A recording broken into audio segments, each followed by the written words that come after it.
We have joining us in the studio now to discuss the significance of this day, the Chief Executive Officer of Occupational Health and Safety Managers, Ehi Iden.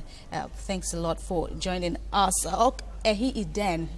Apologies there. So we are seeing the WHO coming at a time to now, be advocating for plain packaging, no logos, no colors, just a really random color now on its pack of cigarette. Now, just tell us what you think about that. How realistic is?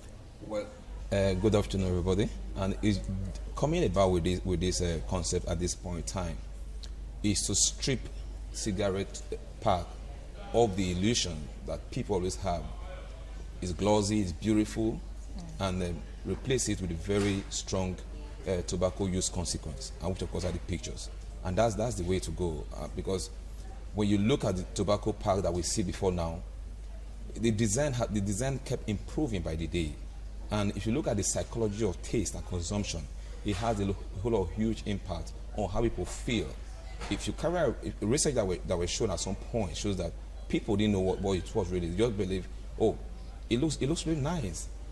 And they just got addicted to cigarettes. I would like to disagree with you on that, because I was going to ask you the effects of that campaign, what you think, how effective you think it will be at the end of the day, because these smokers already know the tastes of what's in there. So changing the package, I mean, how much of an effect would that be? Let me just tell you what has happened in Australia right now to also validate the point I was trying to make.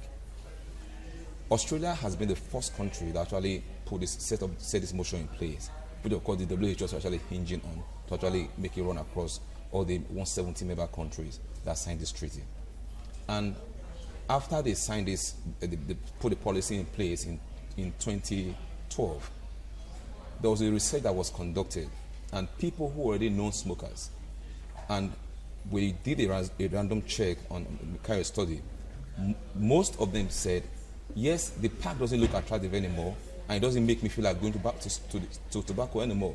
Some even smoked the same tobacco, but they said the taste is not different. It's not the same anymore. Yet the tobacco producer said, we haven't changed the taste. Other than the cover. Yeah, it's same tobacco you've always taken, but it's so simple and looks so unrealistic. But that is when you talk about choice and taste architecture. It has a huge impact on psychology, and that's what I mean. I tell you something.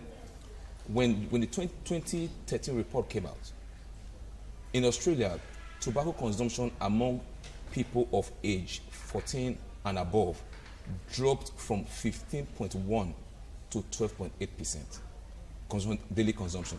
So it's not just a child's play. It looks so unrealistic. And we're seeing more and more countries, also advocating this plain packaging, UK, Ireland, and all.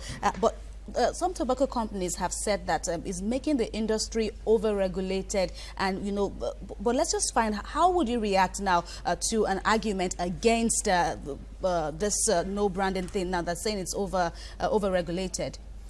There is no country, there is no government that will sit and watch carelessly as people die.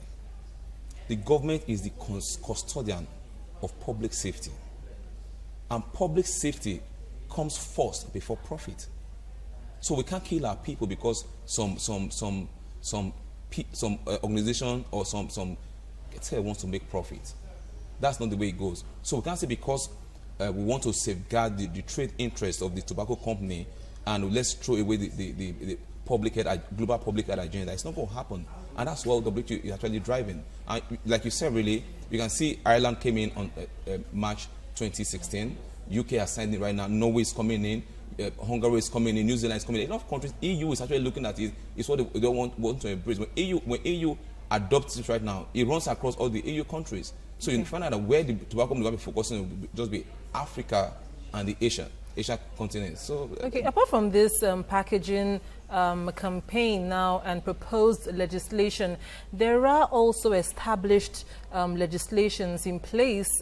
For instance, in Nigeria, we know there are sanctions for public smokers, but we still see people smoking across streets or people smoking even while driving. I saw that just last week. So what is the way out now, despite the fact that we have these laws? Where can groups like yours come in here?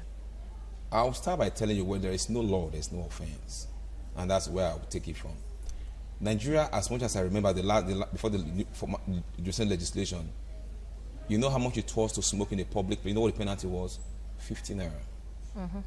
So I could that to smoke 10 sticks and pay 15 naira times 10 to government. It doesn't make any impact in it. So now government is going to say, what do we do differently? All we are asking for, because there's really little or nothing that NGOs, advocacy group can really do without government also taking their own responsibility in trying to actually create perception towards tobacco control. Because we need policy. Because everything you're talking about is guided and driven by policy. When government comes to this, okay, this is what we have agreed upon, not just to make policy, also learn to implement those policies, enforce those policies. And when we don't have this in the country, anybody can just go around. I mean, I give you an example. I was in Istanbul 2 weeks ago. Yes, they still smoke inside their vehicle, but I tell you, because of the drive towards tobacco control and don't infect people that don't smoke, when you enter a taxi, the taxi driver asks you, smoke or non-smoker? You say non-smoker. Even if he smokes, he doesn't smoke because you're in the taxi. But you don't have that here. You enter a yellow cab in Nigeria, and you see the taxi driver smoking, and you're almost choking to death, and nobody cares. And we need to create more advocacy group. Let's begin to talk to schools. Because what Philip Morrison, who is the biggest personality behind tobacco, what he wants to do, what he said in one of his statements, he's not concerned about the man who is 50 years old that smokes cigarettes. He's not concerned about the woman who is 70 years old that smokes cigarettes. Those are already his people that he has already got into his web of net. But what he wants to do, he said, his desire is to see every child in the world handles the first stick of cigarette before they turn the age of 13. All right, Ehi Iden, I'm afraid I will have to cut you short there, but thanks a lot for all the points you have made now as the world marks No Tobacco Day and, of course, works towards plain packaging now on its brands. Now, many thanks, Ehi Iden, for speaking with us. Thank you.